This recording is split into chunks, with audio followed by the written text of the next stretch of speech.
Ladies and gentlemen, welcome to the Watumishi podcast, and I'm your host with the most. Garvillo is my name. So such conversations, we hold them at Sauti Gang Studios, located along at Current Village along Gong Road, where you can be able to get in touch in case you want to do such kind of conversations. You're highly welcomed, and you also remember that you can advertise with us through our email. That is watumishipodcast@gmail.com. We are present in our social media handles. If you check YouTube, check your Instagram, Watumishi Podcast, you shall be able to get inspiring conversations of different musical icons that we have. And right about now, I want to introduce the one and only. Hey, this guy has so many titles also, you know. He's the chops engineer, groove engineer, musical arranger, entrepreneur, founder of Drumgurus, and an icons bandit, none other than Jasiel Maoz. Welcome to the podcast. Thank you for having me. Thanks sana bro. Hiyo jina nimeipata vizuri? Umeipata kabisa. Yeah, you're so much welcome, and today we're just humbled and honored to have you on board. And we just want to have a conversation to know Jasiel from the basic, from alizaliwa ama alitoka binguni direct, all the way to know to how he has come about to just put it out the brand of whatever he does. So maybe as we start, we just want to know Jasiel alizaliwa wapi, amegrow wapi, akona music genes within the family. That's basically what we want to know first before we dive deeper into the other conversations. Okay. Jasiel ni born Tao kabisa. So I was born in Nairobi, pale South B hospital ni Mata Hospital. So Mata Hospital kids, representing this one for you. But yes, nilizaliwa Mata Hospital, Nairobi South B. Grew up in Eastlands. By the time I was being born, tulikuwa place inaitwa Arambe. Moved to Buruburu, phase 2. Tukahamia after a few years, tukahamia Mbakasi.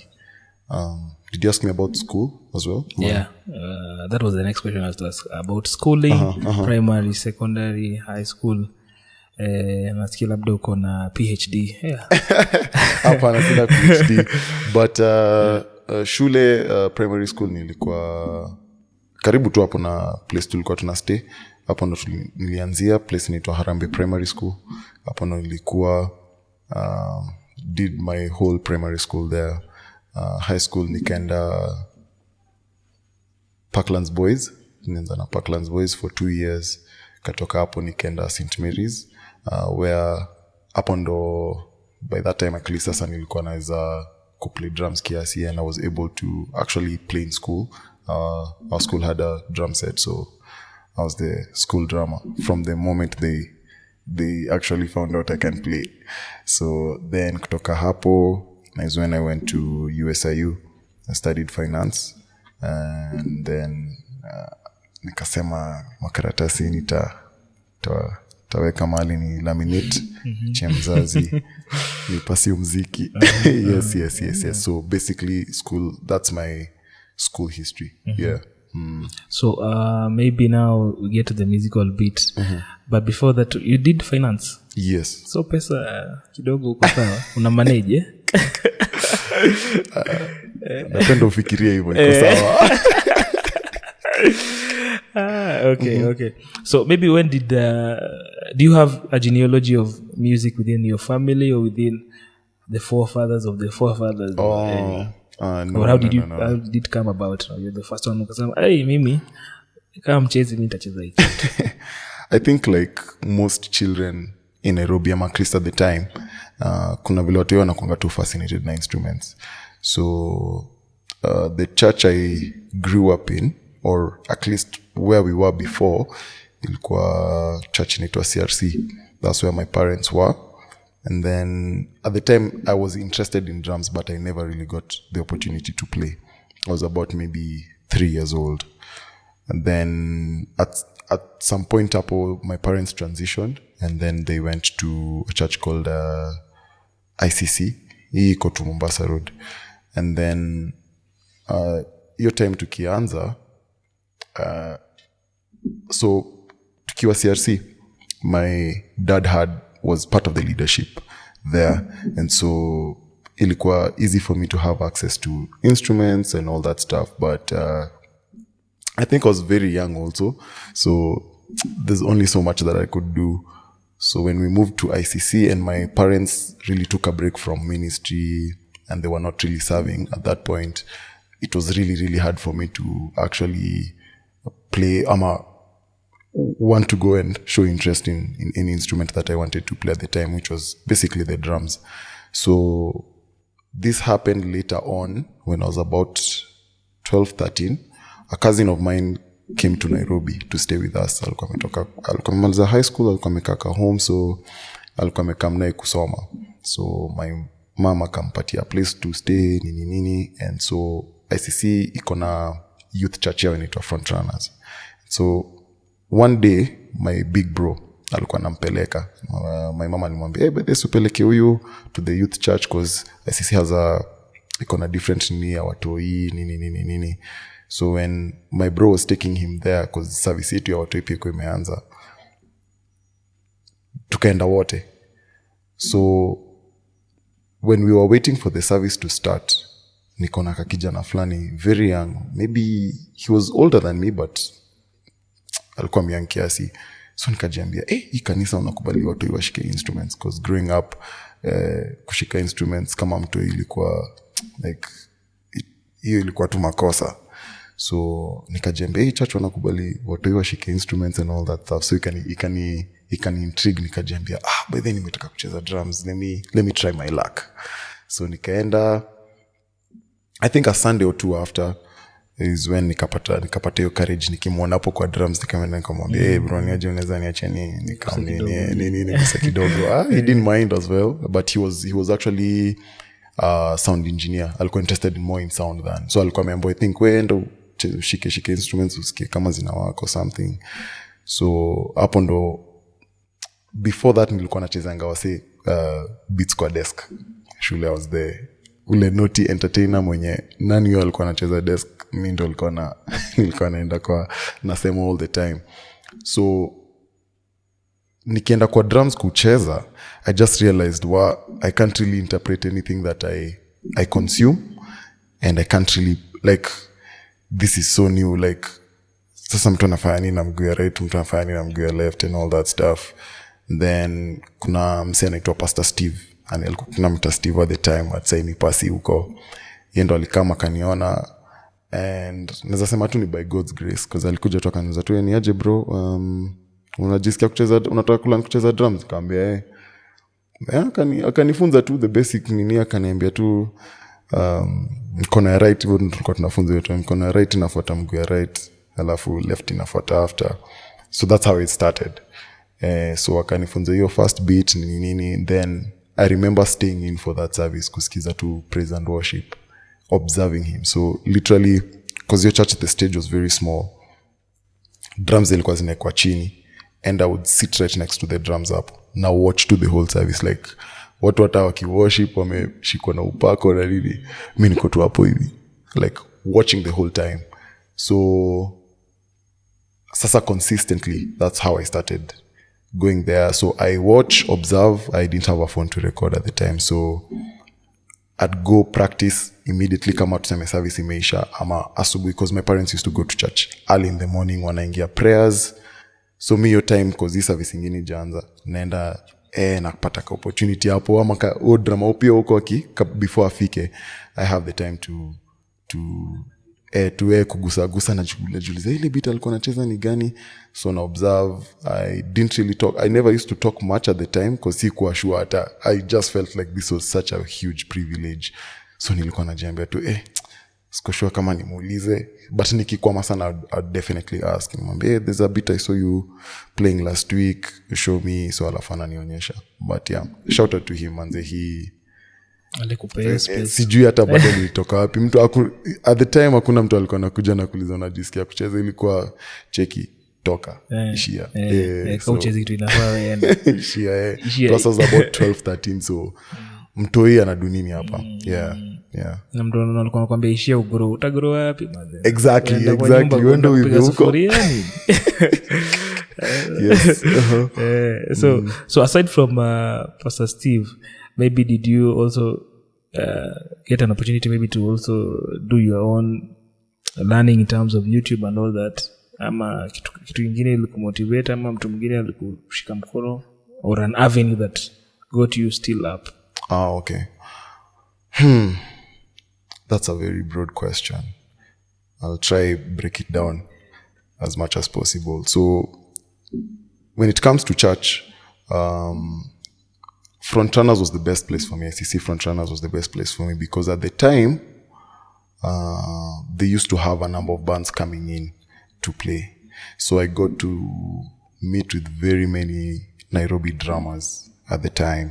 So nikamit through hapo kuna drummer anaitwa Samurage from a band ya kitambo ilikuwa inaitwa Zidi. Hapo ndo nilimjulia. Yes. Mimi sijazeeka hivyo, but I know it because walikuja church. And then which other band came in? Adonij also came in at some point. So at the time, na ulikuwa hiyo wakati? Mimi nilikuwa tu like ulikuwa, lakini nilikuwa hujazeeka.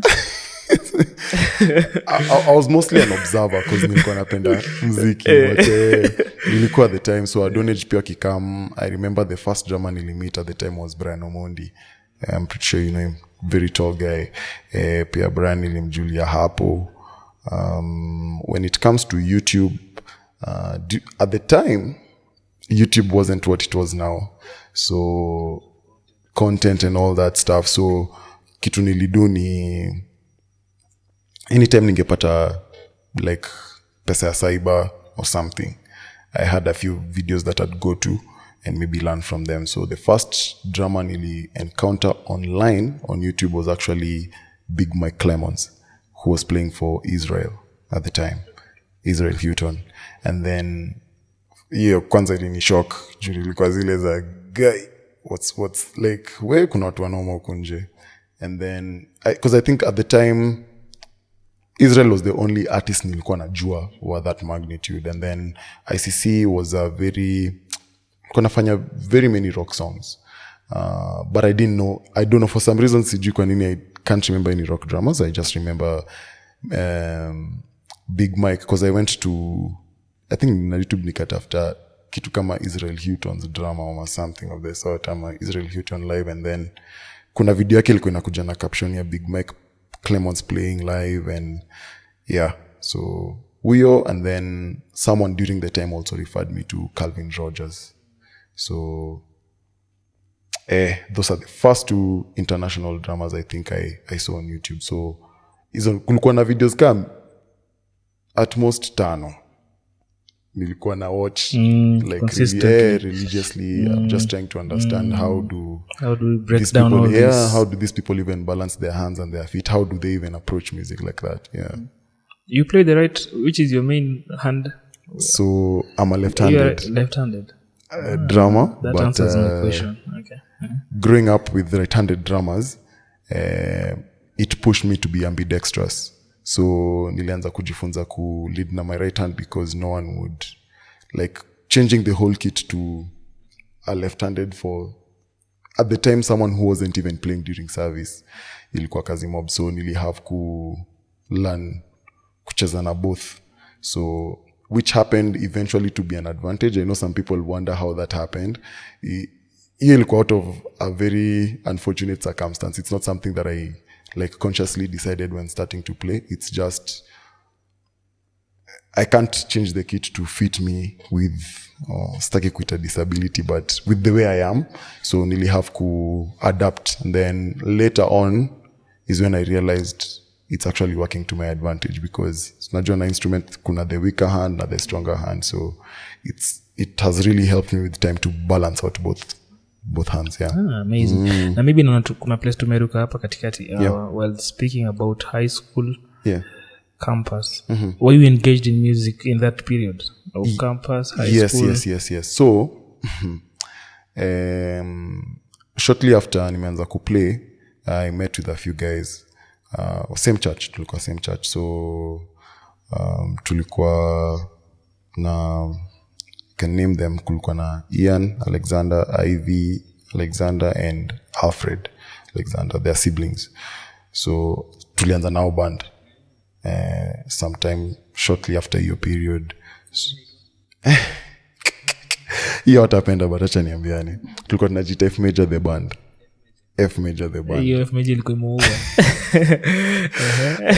So na tulikuwa tu, we were just basically teenagers. Alafu ilikuwa ile, I think ilitupata kwa season ya si wote tuko hungry for music. So during that time nilikuwa na play nao, but unfortunately sasa vile mimi nilienda boarding sikuwa able to play with them consistently. Tulikuwa wase wengi, tulikuwa so many guys, we were 3 drummers. Actually the rest I probably transitioned to other things, but tulikuwa 3 drummers, like I think 3 or 4 other guitarists, 2 keyboardists, I think. No, it was just 1 for the most part, but yeah. So tulianza hivyo. So nikiingia high school kiasi, when I was in boarding, so sikuweza cheza as much, and then when now I joined St. Mary's, which is a day school, hapo ndo nili get to have that back. Yeah, and so now I was able to play with them more. Aside from the dramas that you listen to, are there artists also that you listen to in terms of their music, in terms of their genre of what they do, that maybe you feel nikisikia hii inani attach mahali, ama na feel ndio muziki mimi upenda maybe kusikia ama kucheza at any point? Because I know it's music is a wide base of getting so many niches together for you to give one product. But maybe there are those artists that you listen to, or you always hunger there in terms of how their drama in that setting does stuff. That's a very broad list. Yeah, it's very broad. Alafu I think sangine pia musikiza musicians na seasons, ama artists na seasons. Kuna kwanga sangine niko na hiyo feeling ya hii season, like niko drawn to someone more than this other person. Like nilingia nikawapata mkisikiza Richard Bona, someone I respect. I don't listen to him as consistently, but I love him. Anyway, the artists I listen to, wacha tuanze na of late. Either. No pressure, either. Of late imekuwa Paul Clement is one of them.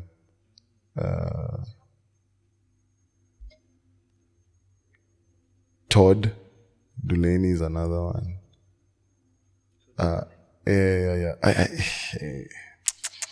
Nafeel ni kama nitasa watu important. Wacha tuachie kwa hao.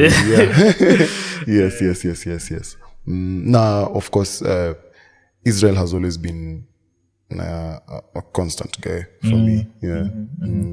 Maybe another question to ask is, at what environments do you feel they breed creativity in you? Because I understand musicians have different environments to breed creativity. That's why I get some of the musicians prefer an out space where they just go and unwind and get things. Some musicians prefer common type where we meet with different individuals, different thinking. That is why I breed creativity. For you, what works best for you? In terms of, maybe you just want to now think of something that you want to do as your project. So now you're not involving any other people. What breeds creativity? For me, as a musician, I prefer maybe in the Tunica place outside Nairobi, write music, reflect on the word, and write what I feel the Lord is speaking. For you, what is your take? I think for me, it depends. I think there has to be a balance of a few things. So, of course, kuna hiyo place ya solitude. I think in solitude there's some things which I breed in solitude that I probably wouldn't have seen them kama niko around wase. I think your stillness ya niko kwa space peke yangu. But I also, being around musicians sometimes, and maybe jamming in a tonga, something that I probably, like I'd catch something that I easily probably wouldn't catch by myself. Tu after moja amesema hey leo tunaenda tu jam. Ama like out of a song mnaweza kwa mnacheza song mkimaliza alafu mrudi tu kuicheza na nini and then out of that some spontaneous things really come about and then you realize oh there's something there. So for me najua pia hizo usaidia.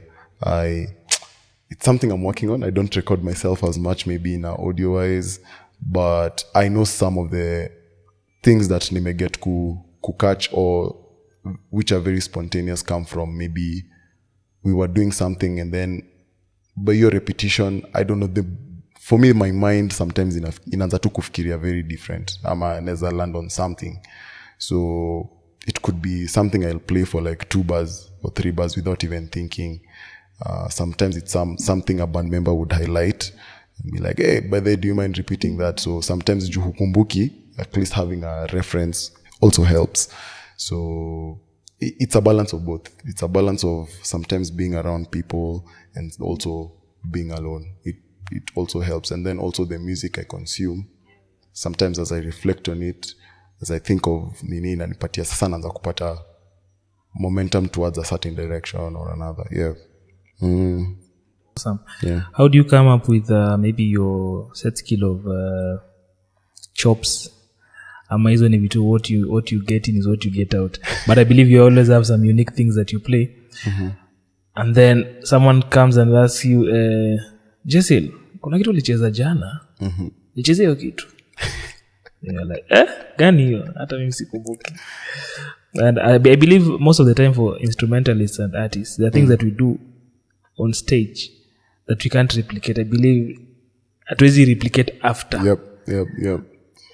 And I don't know, we call it grace. I want to eat it really because such circumstances happen. But how do you come up with those maybe creative moments that you do your own? Mm-hmm. You feel like easy and unique. You see like how I can look at an artist and know if I've listened to an artist, nikicheza tu keyboard hivi, wanaambia huu ni nani?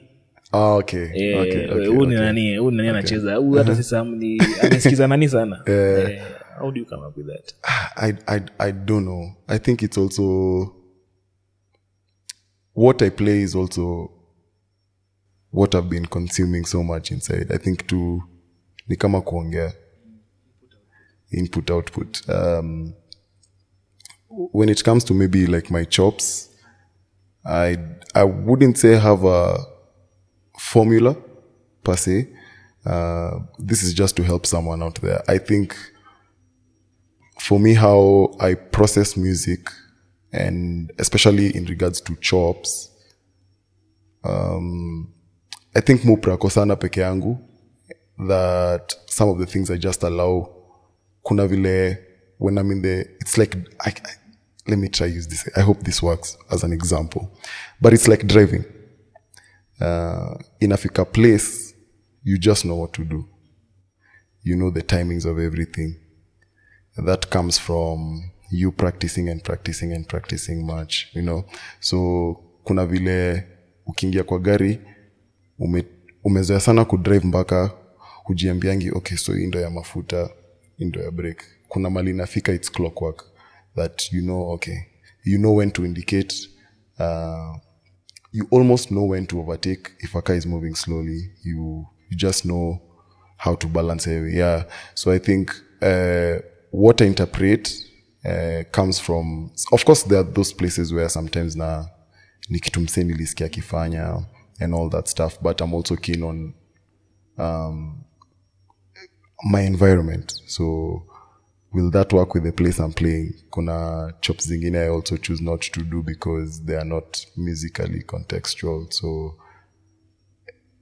yeah, of course in a calm time, but I practice so much and I push myself so much when I'm practicing that I try avoid thinking when I'm playing as much as possible. So I'm trying to be in the music as much as possible when I'm playing, that I'm not thinking of, take a chop up or take a 6-stroke, take a paradiddle. No. I'm trying to be in the moment. Kama saa hivi le, like I don't know the next question you'll ask.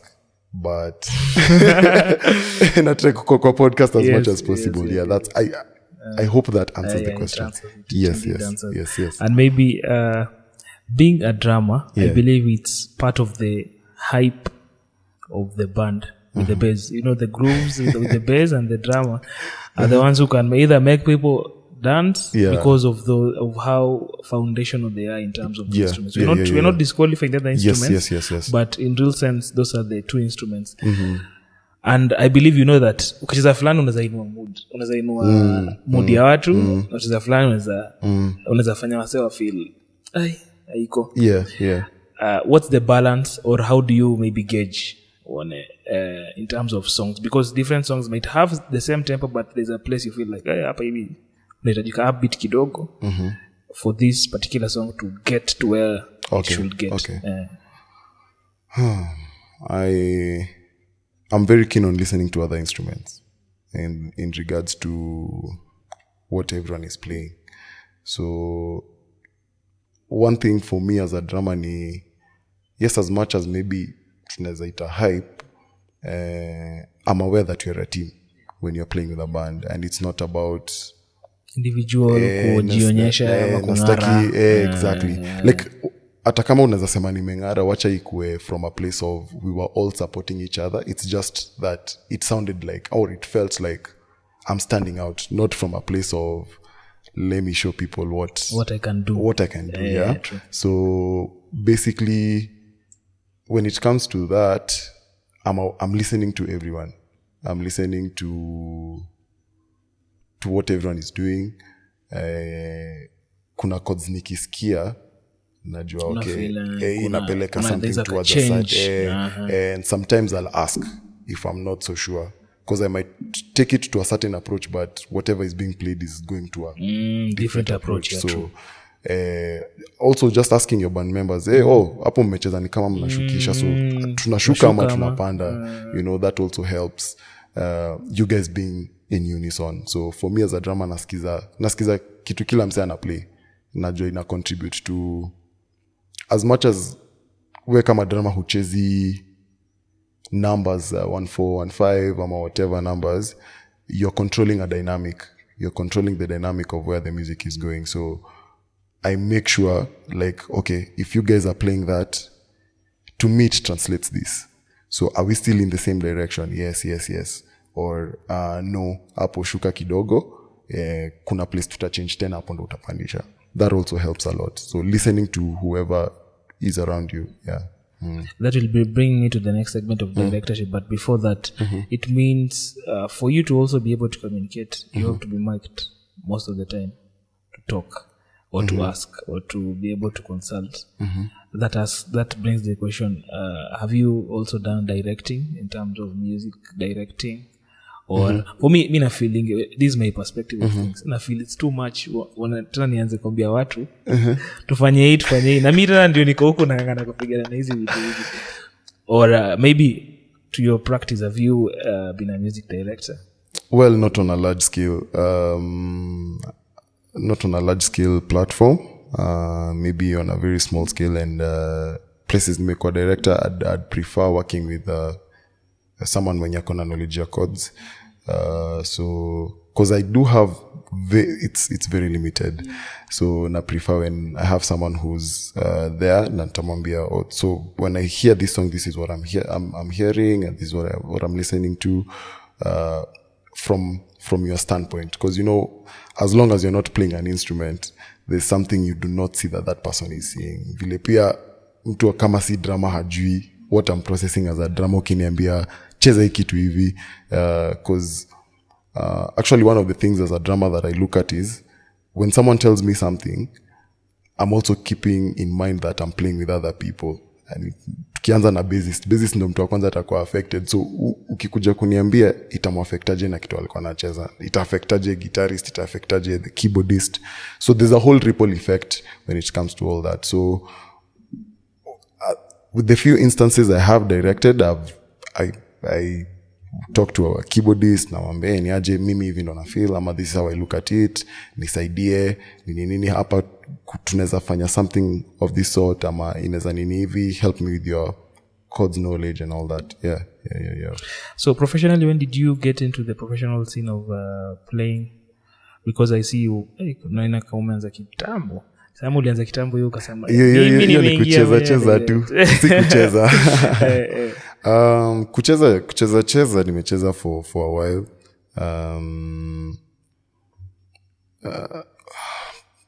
Professionally, maybe I'd say 2021 is when I made that decision for, I'm going for this thing. Yeah. So, before that, so actually, nilikuwa na encounter that I'd like to speak on kidogo. So back in around 2015-16 there, bado nikicheza drums, I got to a place where I felt like nimefika my cap. Nasa, I didn't know how to go to the next direction.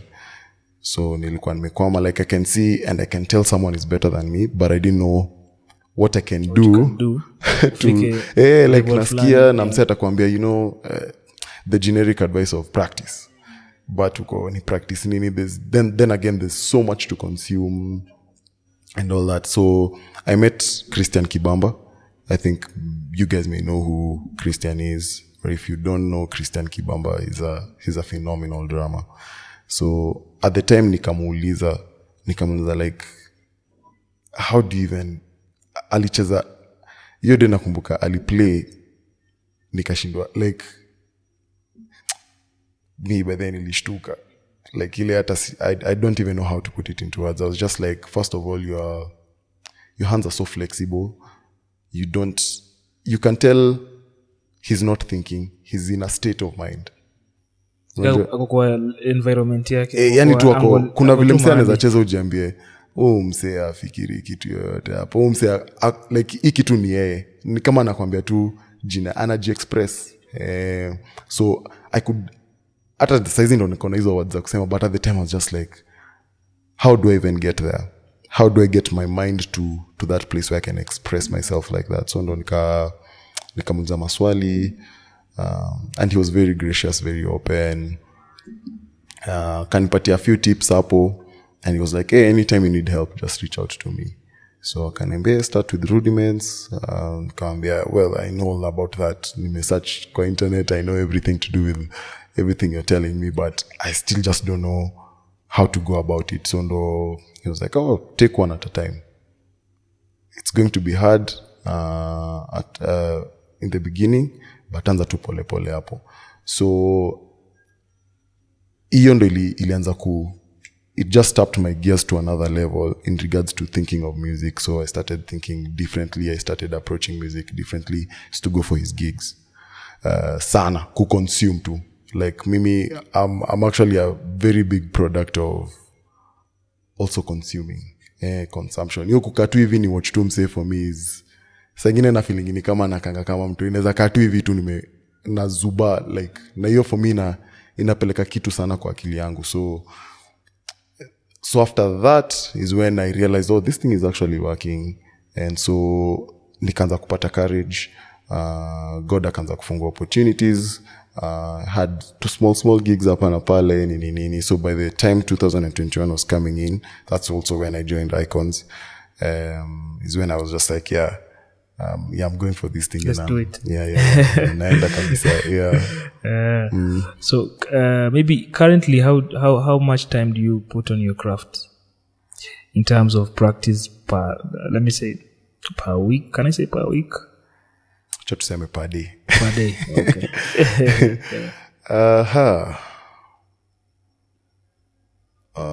It really depends. I'm talking about that also. We need to remember availability of the specific instrument. Because is it available to you first? That will now beg the question, if it's available, then how many hours? Yes, it is. Okay. It is available to me. Okay. And I know inaweza kuwa unaona Joko na drums, that's why he's able to play as much as possible. I didn't start with a whole kit. I started with a practice pad. In fact, before the practice pad, I started with an African djembe. Nilikuwa naeka manguo juu ndo isipige kelele. That's literally how I started practicing rudiments. And then by God's grace kuna msalini bless na practice pad. That now took it to another. I think aliona tu ile passion ya tu people build people in this guy amejituma. acha ni level nimpatishe. So nikapata practice pad. So for the longest time I used a practice pad. Maybe 3 years, maybe 2-3 years of just using a practice pad.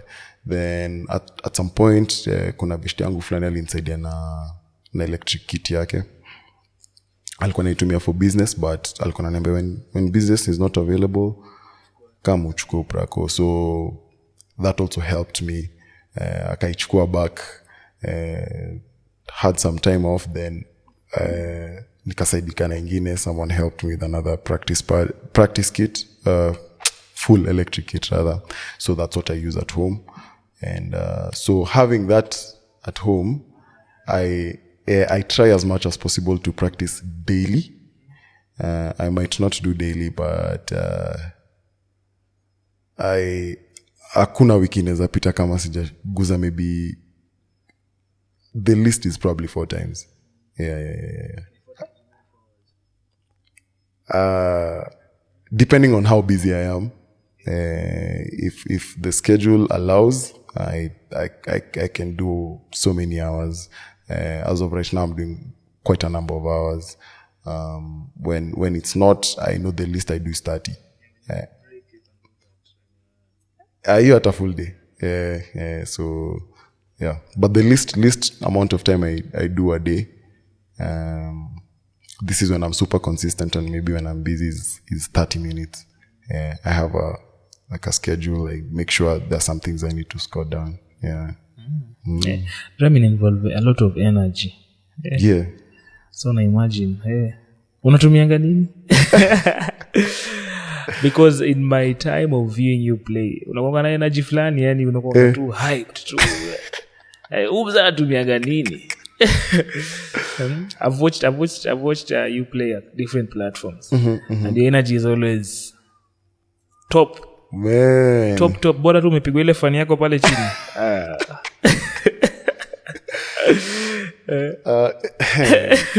Energy yangu kukua juu.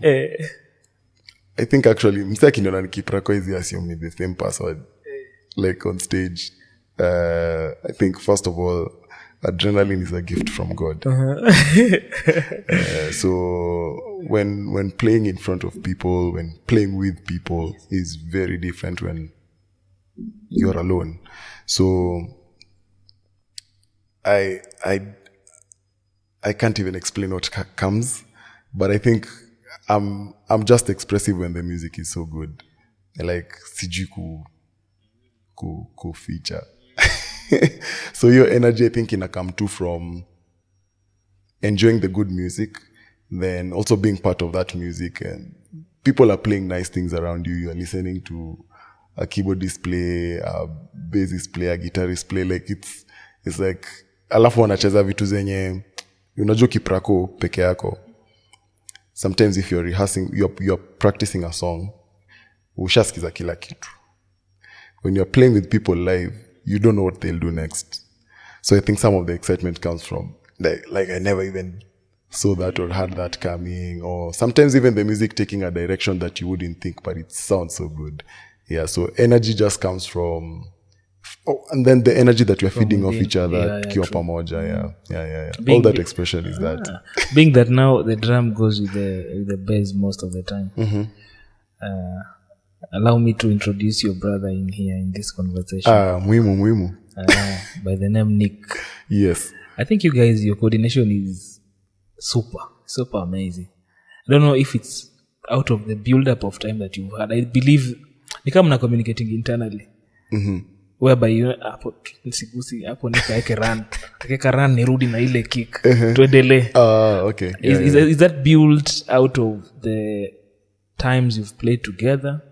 Yeah. Part of it is kucheza pamoja. Also, we consume very similar music. We are influenced by similar people. So it's easy for us to create some very spontaneous and really nice things because ni kama tunakuanga kwa same well tukichota. So juu tuko hapo tunachota, how can I, yeah, juu tuko hapo tunachota from the same well. It's like ni kama Mkristo mnakwanga naye, maybe hamta interact, but the first time mtaongea hata about the word of God, because you guys are both Christians, you are equally yoked. It's easy for you guys to speak on salvation on a certain level, because humwambie, hey, do you know Jesus Christ? Mshapita hiyo level. Mko kwa level ya, by the jana nilikuwa napata revelation about this, anakwambia on top of that revelation nimepata hii revelation and all that. So it's a similar, I'd say, space for us, whereby I think because of the influence zenye za mziki suskiza and all that, I don't know how that happened though, but it's easy for us to play and just, some of it is feeling, to be honest. Like mi sijui ni nini yontafanya, like sikwangi nimepangati acha ni swell hapo pase, I just, it just comes, nakuja tu na nini. Yeah, I'm really trying to find words to describe the chemistry, but sina. Yeah.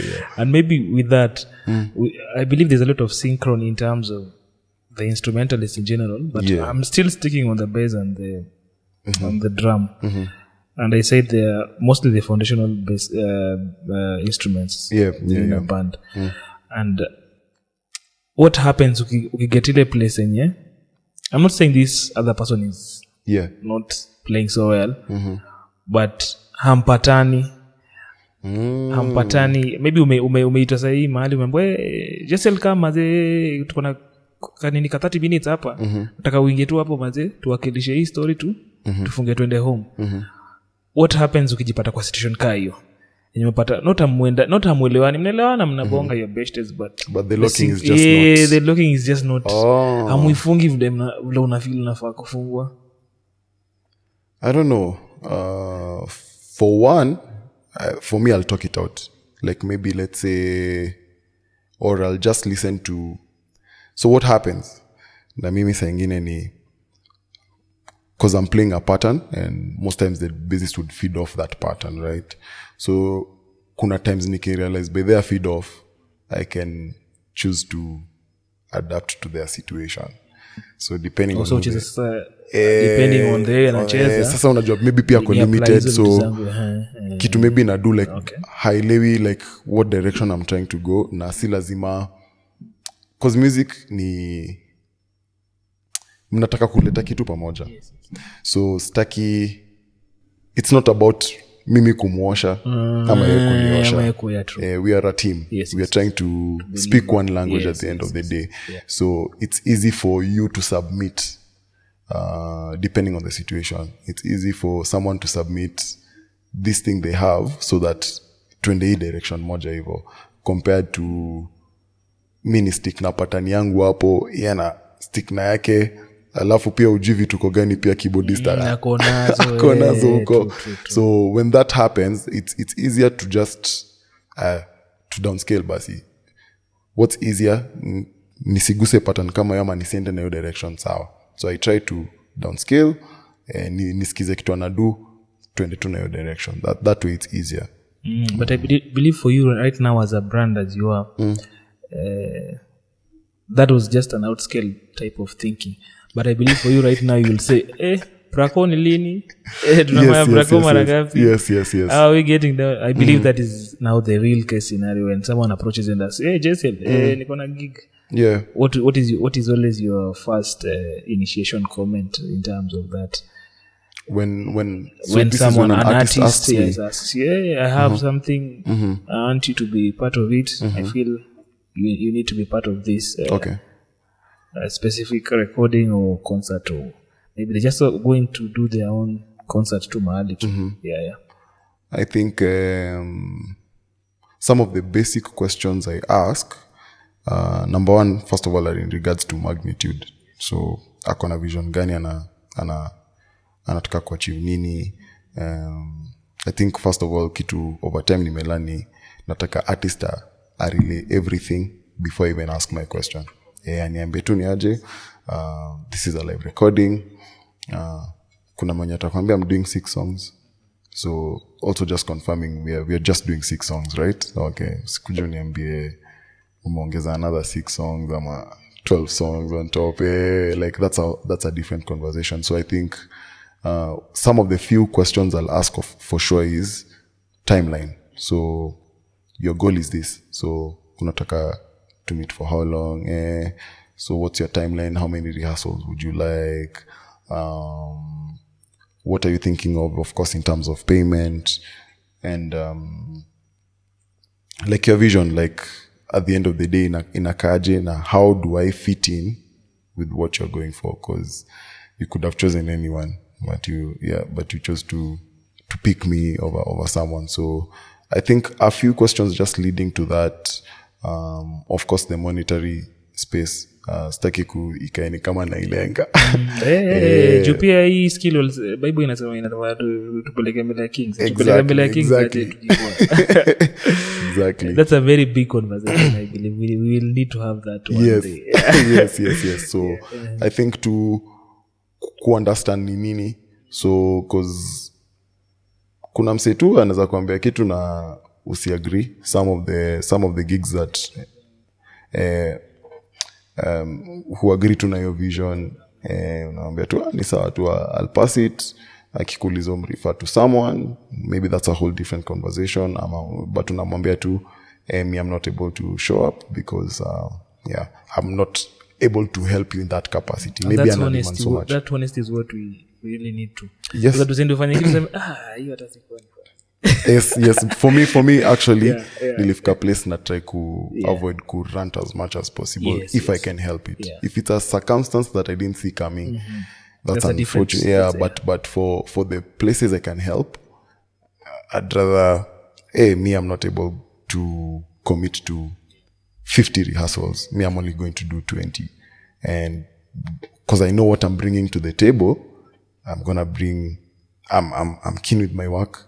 I know how fast I'll get the songs. Na hizo vitu zote, which is important for the artist to know. That's when namwambia like ni zile za for me these are, na insist unamwambia siwezi commit to that level, so hakuna haja tukosane. So I think that way the artist respects you, so next time anaweza jipanga na way in mind, ama pia na pia anaweza choose kwenda na msee mwingine. So leo niko na concert, niko na live recording, na nimesema Iman tulia instrumentalist tupia Jasiel kama director wangu anatafuta instrumentalist. Vitu gani uangalia kwanza kwa instrumentalist? Sasa ni wewe uko kwa hiyo head. Sasa wewe unataka utafute keyboardist, utafute bassist, utafute what skill set do you look into that, and maybe what are the values that you look upon maybe building your team? Okay. First of all, kama ni wase tunaweza sikizana, na nikisema kusikizana, is it easy to work with these guys?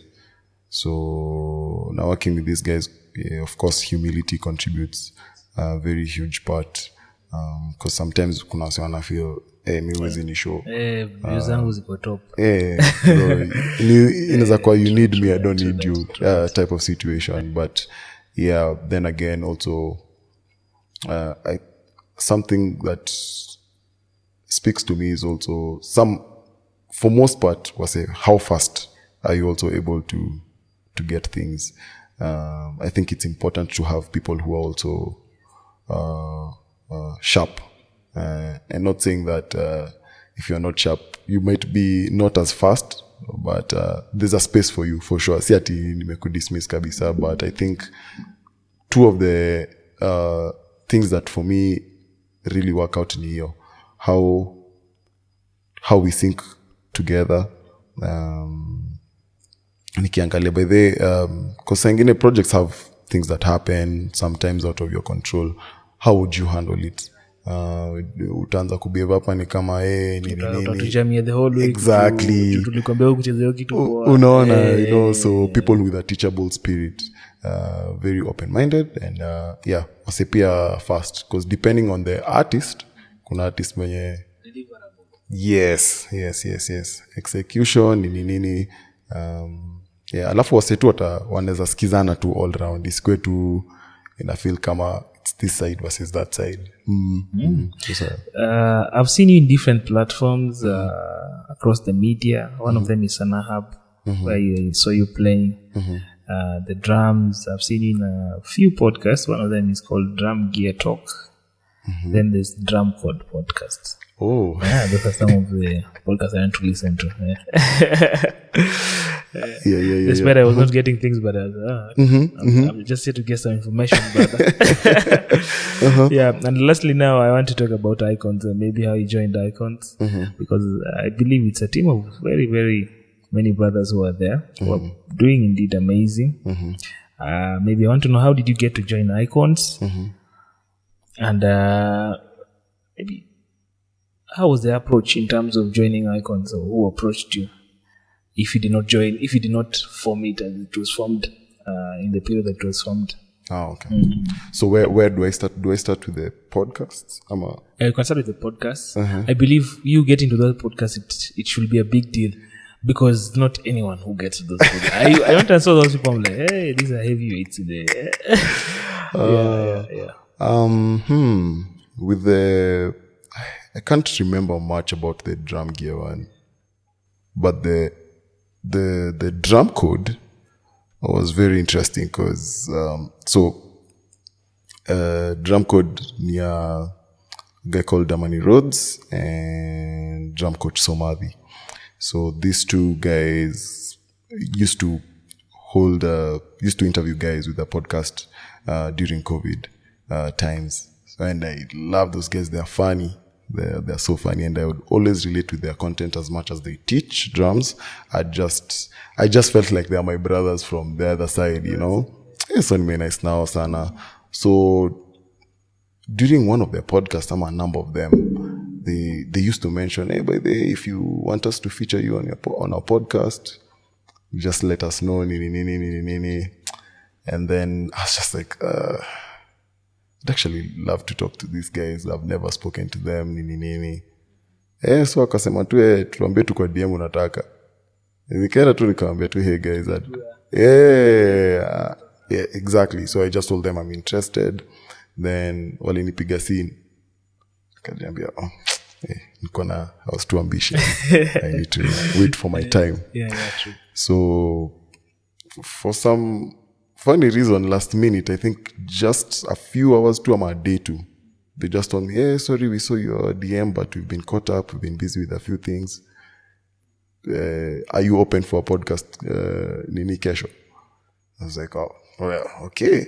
Yeah, so that's just how it happened. It didn't even have such a formula of Nini, but I think I enjoyed being on that podcast mainly because there are people I had listened to. So it was very easy for me to banter with them there, because I'm like, I felt like I know these people just by watching them.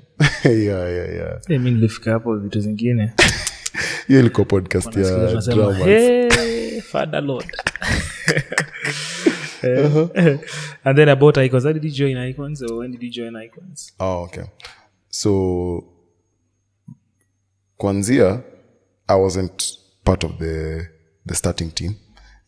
Timo was the drummer who was there before me. Timothy Karisa. So mimi nilijoin in 2021. So 2021 is when actually Nick alini DM. And so it started by alikuja tu. So I've known Nick for a long time. It's just that this is the season to get kuplay pamoja sana. So akaniuliza tu niaje uko available, Timo won't be around for a season. Ni hiyo ilikuwa tu church. Akaniambia kama tucheze na sisi Feb. So at the time I was in Mavuno, but because of COVID walikuwa wamefunga. Nikamwambia sawa, acha ni come to play. Then again, Icons was a band nilikuwa nimesikiza, so I was literally a fan coming in to play. So I was like, guy, and all I wanted was just a gig with them or service with them. So I was like, I get 4 Sundays. This is amazing. So tukacheza pamoja for a month. Then pole with time now, because Timo's transitioning out, is when sasa now I started becoming more reliable, especially after that first month. Guys enjoyed playing with me. And then I think, because most of us were also, then again, kind of drawing from the same well, it wasn't so hard for me to like gel with the guys immediately, nearly join. I mean, there were a few things, of course, with time, but even really answer to. So I joined in 2021. Tukaanza tu hivyo pamoja pole pole, and then the rest is history. Yeah. The band is amazing. The band. Thank you. So inafika point unaulizwa which band. I am not even thinking icons. Tafuta tu icons. Mambo mingi tutafuta band iko wapi? Yeah. So maybe you as an entrepreneur. Yeah. I believe you're the founder of Drumgurus. Yes, I am. Yes. And maybe I just wanted to know, for this viewer who is listening to Drumgurus, anasikiza Drumgurus for the first time, what is it about? Okay. So, Drumgurus is actually something that was birthed from the deficiency, if I may, that the Kenyan drummer has, in the sense of sometimes growing up, sometimes you didn't know what direction to take in terms of equipment, what to have or what not to have, quality, nini, and then again, appealing to the Gen Zs or older. Some of them are not that interested in things to do with tech. So that gave me a burden to help, because playing an instrument is one thing. Understanding the dynamics and the thing that makes that instrument sounds the way it is a whole other thing. And so I also got to realize through how people would approach me is like, hey, mse unajua umechezea drums like that, asinge expect your drum sound hivyo. Ukiambia mse, hey, by the drum ni drum flani, it's like, how do you make it sound that good? So then I realized, because I'm invested so much in understanding how to make it sound a certain way, I'm able to also help people. So that's what made me actually be like, by the way, nisaidia hapa wase in terms of waelewe by repairing, doing all those things, because I don't mind being very hands-on and helping, fixing things and nini. I enjoy it. So mzee kuja niambie by this yangu imespoil, mimi naweza kuwa na sleepless nights nikikaa nikifikiria vile nitafix kitu mpaka i sound poor, not just fixing it like that. So seeing how sometimes people would probably just reject an instrument just because imeharibika kidogo, I was just like, I saw an opportunity there where I can help people. Badala tutupe, later we can fix it. Ukona drum inakaa hivyo, usijali. I know how to make it sound good. And because I also do consultation as well. So some people ask me about how this is my budget. Exactly.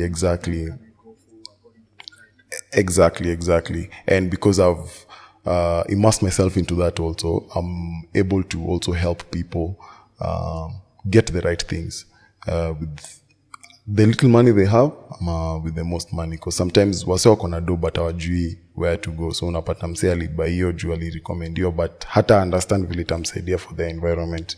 So consulting me, I'm having that one-on-one session or whatever, I can help you, I can steer you towards the right direction with whatever you want to. Yes. So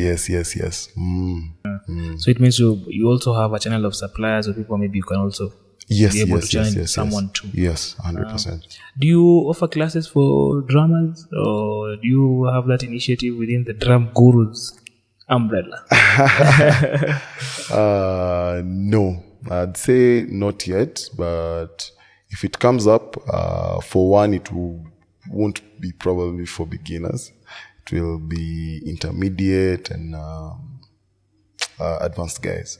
So mostly that because growing up, I figured,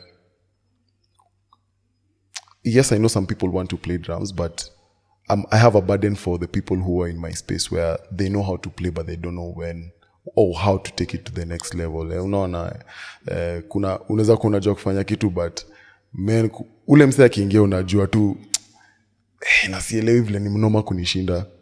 So that's where my heart is in terms of burdens, and I know how to steer people towards another direction, or to help even your mind, because it's a whole mind thing before it's you playing. It's adjusting your mind to start thinking in a different way and all that stuff. So yeah, I love how you're capturing it from the intermediate, because I believe for me music is the strive should come from inside. Yes, that's why someone can ask me, hey, mchezaji kitu naambia itabidi kwanza kuwa na hiyo drive wewe, kwa sababu siwezi kuja nikufunze kitu hata wewe mwenyewe you are not into it. Exactly. You want to learn it. Yes, exactly. I see you want to learn it, but you're not into it. You're not even showing signs that I want to get into this thing. Yes.